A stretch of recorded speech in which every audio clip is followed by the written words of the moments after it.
cannot develop health and physical literacy without first focusing on this concept. So hi, health and PE teachers, Janelle here from Project School Wellness, and today I want to discuss a really crucial concept that I feel we don't talk about hardly ever, and that is the relationship that students have with their bodies. So it's super easy for us to get caught up in this idea of promoting health and physical literacy, but I want to challenge that we can't actually do that without first focusing on this vital relationship that every single one of our students has and brings with them into our classes. Plus, I just want to say that the more we understand a student's relationship with their body, the more trauma aware and trauma sensitive we can be as teachers. So what do I mean by a relationship with our body? So simply, every single one of us has a relationship with our body, and that includes how we see our body, how we feel and think about our body, and then how we act as a result of those body-related perceptions, feelings, and thoughts. Now, for me as a health and PE teacher,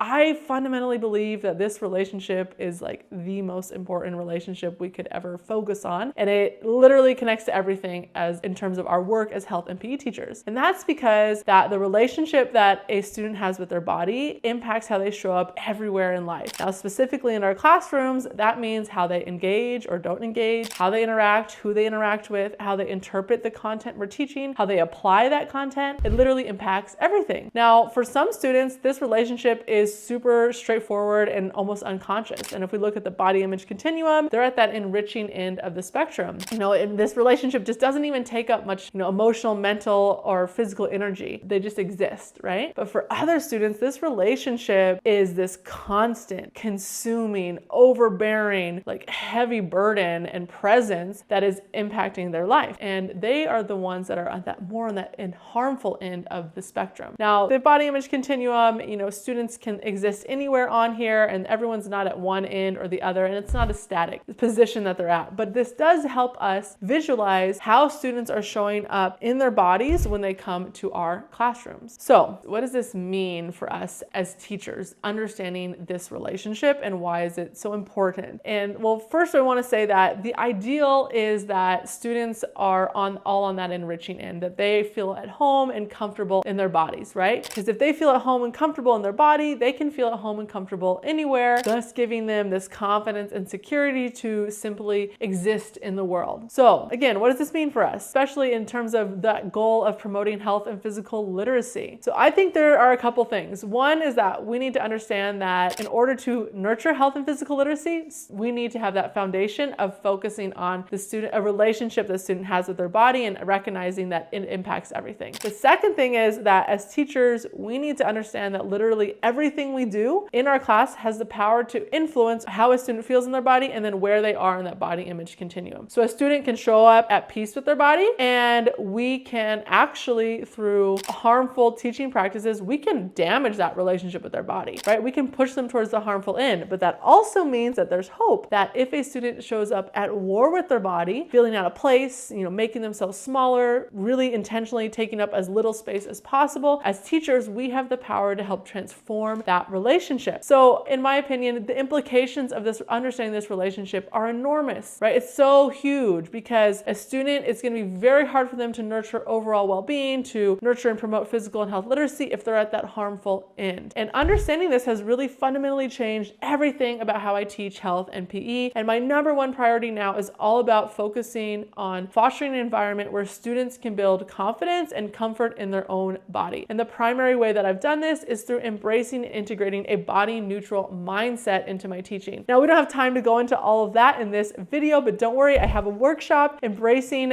Body Neutrality, redefining how we teach health and PE. You can access it in the link or in the description. So to just wrap this up, we, health and PE teachers, we can build more of an intentional focus on nurturing students, the relationship that each of our students have with their body, thus impacting how they are able to show up not only in our class, but impact how they can show up everywhere in the world, and really as this fundamental tool for helping students live empowered and thriving lives. So thank you for watching this video. If you found this topic interesting or important, check out that other workshop, like and subscribe and share with other teachers, and please check out projectschoolwellness.com for more resources on how you can teach effective and authentic and impactful health education.